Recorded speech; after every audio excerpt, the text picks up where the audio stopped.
you have spoken about a lot of really like traumatic sexual experiences that you've had in your life. And I think so many women have been able to connect to you even more because of how open you decided to be, especially in your documentary. It was incredible. Yeah. One of the things that I think was really like so public was when you were 19 and you had filmed a sex tape with your current partner at the time, your boyfriend. And then a few years later, he decided to leak it without your permission. And obviously the concept of like revenge porn is so huge nowadays, of women struggling to like have any autonomy over their body, essentially. Can you take me back to the moment when you found out that video had been leaked? Like, where were you? Who were you with? How did you find out? That was one of the most painful experiences of my life. I was with my sister Nikki and we were in Australia, and I got a call from someone on my team, and they told me that one of the entertainment shows received a 30-second clip, and I did not believe it. I was like, what? I'm like, that has to be fake. Like, there's no way, because I didn't even remember making it. And then they sent it to me, and I just like felt like my whole world was ending. Like, I was in hysterics, crying. I didn't know what to do. I didn't even want to fly back home to LA because I knew as soon as I landed, there would be so many paparazzi and reporters waiting. And I kept changing my flight and just staying in Australia with my sister. I didn't know what to do. They wanted me to go back to LA because The Simple Life was about to come out. I was supposed to go on a press tour for that. I was like, there's no way I'm doing that. I canceled everything. And then just going back home, I just didn't want to leave my house. I was so depressed. I was so humiliated. I felt like I had let down my family, my little brothers, my sister. Like, it was just, I put so much shame on myself. And now being an adult and looking back, I just realized that shame should not have been on me. I was a teenage girl, someone who I loved and was with in a relationship and who I trusted. This was pre-internet, pre-social media. He promised me no one would ever see it. And it was just one of the most traumatic things I've ever experienced. And looking back now, today, that would all be illegal. Yeah. And people were so vicious and so mean, and just the whole world watching it, laughing about it. Every late night host just talking about it, making jokes.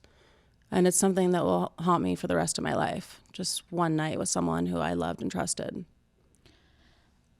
Thank you for sharing that, because I'm curious, like, in the moment, because I what's so frustrating about sex tapes is like, it's what you're doing is what everyone does. Mm-hmm. You're having sex. You decide to film it, but can you take me to like, how did you feel about it when it was being filmed? Like, were you were aware, but you were like, were you okay with it? We had been together a while, and he was pressuring me and be like, oh, let's do a tape. And I was like, no, I don't want to. And then he was like, okay, fine. If you won't do it, I'll just call someone else. And kind of like threatened me in a way, like, okay, if you won't do it, then someone else is going to come here and do it. And I was just so dumb and so like young and naive that I gave into it because I was scared that he would have someone else come over. But now looking back, if someone would say that to me now, I'd be like, fuck you. Like, right. I never want to fucking look at you again. Yeah. So it just makes me, I don't know, sad for myself that I let someone manipulate me like that. And now for the rest of my life, people are going to judge me on that and assume that I'm like a slut because of one night with someone. That's what's really fucked up. And I feel like every time any woman is like exploited in media, I feel like it takes so many years for people to have the conversation about like the slut shaming that you endured. Like, can you talk a little bit about like how you handled, like, everyone was like, I remember you wrote in your book, I wrote it down, the world thinks of me as a sex symbol, and I'm here for that, because symbol literally means icon. But when people saw that sex tape, they didn't say icon, they said slut, and they said whore. Like, when you look back, and now even having like a daughter on like yourself, like, how do you think that should have been handled, like, by media instead of just slut shaming you? I think that they should have looked at it in a way like, this is a teenage girl. Like, we shouldn't even be talking about this. Like, this person should be in jail. And the fact that people were just so mean and like thinking it's funny, like, it was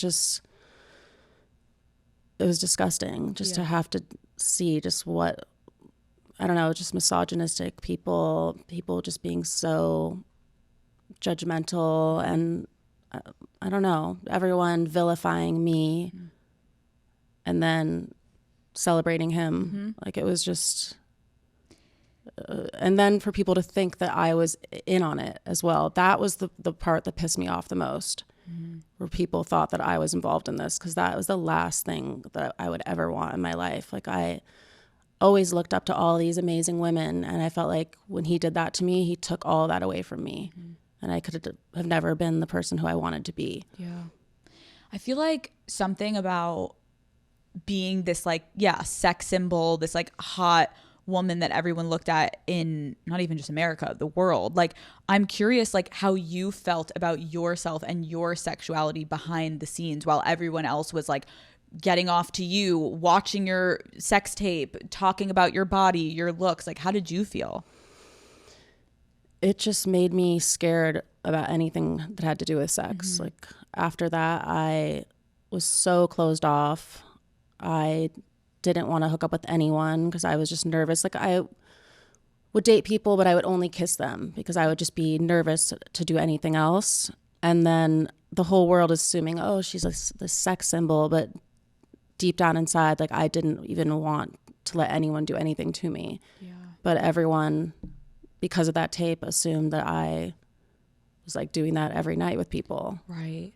Yeah, that's something that like I remember I struggled at the beginning of my show. Was like, I remember I went through like a really weird period with sex because I felt like I like was speaking about it so openly that then when I met guys, they thought like, oh, she must be like doing some crazy shit in the bedroom. And it's like, sure, if I love you and we're like having a great intimate bond, but like there was almost like a pressure I started to feel like I was putting on myself. And I'm curious, like, moving forward, did you ever like feel pressure to live up to this like hyper sexualization that people kind of like saw you as, like a couple years, let's say, after the sex tape, like reclaiming your own sexuality? Like, how did you handle connecting with a man? It took me a while. Just like, people even gave me the nickname of Miss Blue Baller, and that's what people would call me because I wouldn't do anything. But then in the public, people assume something else. Yeah. And then I kind of just, I don't know, played into the character and like doing the Carl's Jr. commercial, doing all these really sexy shoots. So kind of like exuding and like showing this kind of sex symbol vibe. But deep inside, I didn't feel that way at all. Yeah. Hi, Daddy Gang. Thank you so much for watching this video. Keep in mind, that was just a little clip from the episode. If you want to watch the entire full video episode, it is linked below. It's the first thing in the description. Go watch it. It's a great episode. Love you all. I will see you next Wednesday.